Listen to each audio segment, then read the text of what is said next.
Hello everyone, welcome back to my channel माँ के सपने। आप सभी को मेरे तरफ से happy independence day.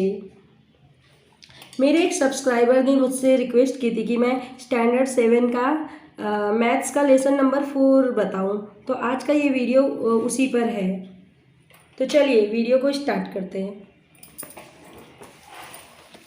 Lesson number 4 है angles and pair of angles. आपने पिछले क्लास में एंगल्स तो पढ़े ही होंगे, तो आपको एंगल का नाम लिखने तो पता ही होगा। जैसे कि ये एंगल दिया हुआ है, तो इसको आप एंगल ए बी सी या फिर एंगल सी बी ए पढ़ सकते हैं। जो वर्टेक्स होता है वो बीच में होना चाहिए, जहाँ पे हमारा एंगल बन रहा है वो बीच में होना चाहिए। हम उसे ए बी सी भी पढ़ सकते हैं और सी बी ए भी पढ़ सकते हैं। तो यहाँ पे बोला गया है कि right the name of the angles on along side. तो आपको इस एंगल का नाम लिखना है, तो आप इस एंगल को ए बी सी या फिर सी बी ए लिख सकते हैं। आप जब भी कोई भी चैप्टर स्टार्ट करें तो उस चैप्टर के पहले उसके बारे में कुछ इन्फॉर्मेशन दी होती है। आप अगर उसे पढ़कर उस चैप्टर करेंगे तो आपको वो चैप्टर समझ में आएगा और आप अच्छे से कर पाओगे। तो यहाँ पर इस एंगल का नाम लिखना है, तो मैंने इस एंगल का नाम लिख दिया एंगल ए बी सी और angle C B A.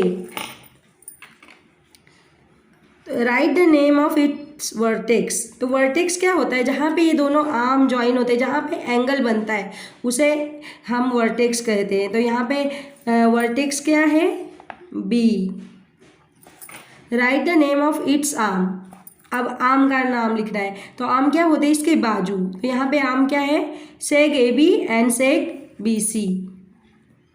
सेग A B and seg B C. Right the name of the points marked on its arms.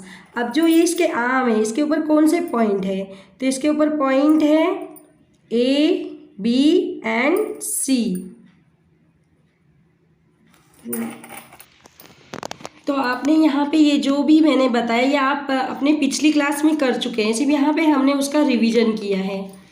तो अभी ये चैप्टर जो है वो किस पे है? Adjacent angle. एडजेसेंट एंगल ये जो है ये मैथ्स की भाषा है, लेकिन एडजेसेंट एंगल को अगर हम लोग नॉर्मल अपनी भाषा में कहेंगे तो जैसे कि पड़ोसी, नेबर्स, ये कह सकते हैं कौन से एंगल है जो एक दूसरे के नेबर हैं, और उसका मैथ्स भाषा है एडजेसेंट एंगल। तो एडजेसेंट एंगल कैसे होता है? जब दो एंगल का एक कॉमन वर्टेक्स हो और एक कॉमन आर्म हो और उसके इंटीरियर जो हो वो सेपरेट हो, यानी अलग अलग हो, तो उस एंगल को हम लोग एडजेसेंट एंगल कहेंगे। जैसे कि देखिए यहाँ पे एंगल बी एम डी है, पर बी एम क्यू और क्यू एम डी ये एडजेसेंट एंगल है। क्यों? क्योंकि इनका वर्टेक्स जो है वो कॉमन है और आर्म क्यू एम कॉमन है, और जो क्यू एम आर्म है इसके अपोजिट में ही दोनों एंगल्स के अदर आर्म्स होंगे। ऐसा आप इसको ऐसे एडजेसेंट एंगल नहीं कह सकते कि बी एम क्यू और क्यू एम डी, ऐसे नहीं होगा। बी एम डी और बी एम क्यू ये एडजेसेंट एंगल नहीं होगा। एडजेसेंट एंगल होने के लिए बी एम क्यू और क्यू एम डी होना चाहिए, क्योंकि इनके इंटीरियर भी सेपरेट होनी चाहिए और एक आर्म इनका कॉमन होना चाहिए और एक वर्टेक्स कॉमन होना चाहिए, और जो कॉमन आर्म है उसके अपोजिट में ही इसके दूसरे आर्म होने चाहिए। चलिए स्टार्ट करते हैं प्रैक्टिस सेट 15। अब इन्होंने क्या कहा है? Observe the figure and complete the table for angle A W B. Points in the interior. Interior यानी एंगल के अंदर कौन से पॉइंट्स हैं? तो यहाँ पे एंगल के अंदर है point R, point N, point C and point X. अब इन्होंने पूछा है कि पॉइंट्स इन द एक्जेटेरियर। एक्जेटेरियर यानी बाहर, बाहर कौन कौन से पॉइंट्स हैं? तो points T, points U, points Q, points V and points Y. ये जो है ये एंगल के बाहर है। अब इन्होंने कहा है points on the arms of the angles. तो ये जो एंगल है इसका जो ये दो आर्म है इसके ऊपर कौन कौन से पॉइंट्स है, अब हमें ओ लिखने हैं। तो point A, point W point G और पॉइंट बी, ये जो है ये आर्म्स के ऊपर ही है। इंटीरियर यानी इसके अंदर, एग्जिटेरियर यानी बाहर, और आर्म्स के ऊपर बोलेंगे तो जो ये दो आर्म्स है इनके ऊपर ही दिए हुए पॉइंट। तो आई होप आपको ये फर्स्ट क्वेश्चन क्लियर हो गया होगा। तो अब हम चलते हैं दूसरे क्वेश्चन की तरफ। Name the pairs of adjacent angle in the figures below. अब मैंने आपको बताया था जैसे कि एडजेसेंट एंगल का वर्टेक्स कॉमन रहेगा और एक आर्म कॉमन रहेगा और उनके इंटीरियर सेपरेट रहेंगे। तो यहाँ पर देखते हैं कि ऐसा है क्या। तो हम लेते हैं angle, angle A and B. A and B का एडजेसेंट क्या होगा, बी एंड सी, क्योंकि इसमें वर्टेक्स एन कॉमन है और ये बी एन जो है ये आर्म कॉमन है। तो हम यहाँ पे लिख सकते हैं, मैं ये टेक्स्ट बुक के ऊपर ही कर रही हूँ, आप लोग अपने नोटबुक में कीजिएगा। एंगल ए एंड बी किसके और एंगल ए एंड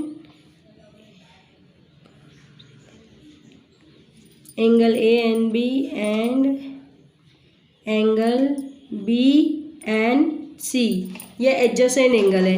अब angle B and C and, अब ये बी एंड सी हमने लिया, अब इसका एडजेसेंट क्या है, सी एन ए। इसको हम सी एन ए भी बोल सकते हैं और ए एन सी भी बोल सकते हैं। तो एंगल ए एन सी। अब एंगल ए एन सी ले लिया। अब इसका एडजेसेंट क्या है, एंगल ए एन सी का एडजेसेंट है एंगल ए एन बी। और ये जो दूसरा फिगर है इसमें देखिए कौन कौन से एंगल है, angle P Q R, angle P Q T, R T S है। पर इसमें एडजेसेंट एंगल हमको ढूंढना है। तो एडजेसेंट एंगल क्या है, angle P Q R and angle P Q T, क्योंकि इनके वर्टेक्स कॉमन है क्यू और इनका ये आर्म पी क्यू ये कॉमन है। और दूसरा इसमें कुछ है नहीं, इसमें और दूसरा कोई भी एंगल कॉमन नहीं है। तो इसमें एंगल पी क्यू आर और पी क्यू टी ही एडजेसेंट है। अब यहाँ पे क्वेश्चन नंबर 3 की तरफ हम चलते हैं। Are the following pairs adjacent angles if not state the reason. अगर ये एडजेसेंट एंगल है या नहीं है वो हमें पता करना है, और अगर वो नहीं है तो क्यों नहीं है, हमें उसका रीजन भी देना है। तो angle P M Q, P M Q, और फिर R M Q, R M Q, ये एडजेसेंट एंगल है। हाँ, ये एडजेसेंट एंगल है क्योंकि इनका वर्टेक्स एम कॉमन है और एम क्यू जो है वो कॉमन आर्म है और ये इनका इंटीरियर सेपरेट है। तो इसका हम लिखेंगे यस। अब ये angle R M Q, R M Q, और फिर S M R, S M R, ये एडजेसेंट एंगल है। तो ये एडजेसेंट एंगल नहीं है। और ये एडजेसेंट एंगल क्यों नहीं है, क्योंकि देखिए आर एम क्यू, तो आर एम क्यू ये हो गया, और फिर एस एम आर, ये एडजेसेंट एंगल नहीं हो रहा है क्योंकि इसके इसका जो इंटीरियर है वो सेपरेट नहीं है, अलग अलग नहीं है, एक के अंदर ही दूसरा जा रहा है, ये बाइसेक्ट कर रहा है, इसलिए ये एडजेसेंट एंगल नहीं है। अब हम चलते हैं तीसरी की तरफ। तीसरा है हमारा एंगल आर एम एस और R M T, R M S और आर एम टी, ये भी नहीं है क्योंकि ये भी इनके भी इंटीरियर सेपरेट नहीं है। अब चलते हैं हम एंगल एस, मैंने आपको रीजन बोल के बताया है, आप अपने नोटबुक में लिख लीजिएगा। हाँ, तो एंगल एस एम टी और एंगल RMS। ये एडजस्टेड एंगल है, तो हाँ ये एडजस्टेड एंगल है क्योंकि इनका वर्टेक्स M है और फिर SMT और RMS में MS कॉमन आर्म है और ये दोनों इसके अपोजिट है, तो ये है। तो आज का प्रैक्टिस सेट यहीं पे ख़त्म होता है। तो मैं भी अपने वीडियो को यहीं पे ख़त्म करूँगी और आपसे कहूँगी अगर आपके लिए ये वीडियो थोड़ी भी हेल्पफुल हो, आपको ये वीडियो थोड़ी भी अच्छी लगी हो, तो प्लीज़ वीडियो को लाइक कीजिएगा, अपने फ्रेंड्स के साथ शेयर कीजिएगा और अगर मेरे चैनल पर नए हैं तो चैनल को सब्सक्राइब कीजिएगा। तो आज के लिए इतना ही। अब ये अगला प्रैक्टिस सेट हम अगले वीडियो में करेंगे। Thank you, bye bye.